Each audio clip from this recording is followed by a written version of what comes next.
अनि मैले अब अरू त के भन्नु आमालाई कुनै खालको तपाईँलाई वा बिरामी हुनुभयो हस्पिटल लानु पर्यो या केही त्यस्तो भयो भने हामीलाई सम्झिनुहोस् हामी सक्छौँ चाहिँ अघि यहाँ आमा बुवाको धेरै उदाहरणहरू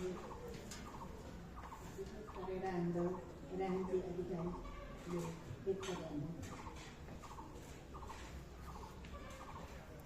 अहिले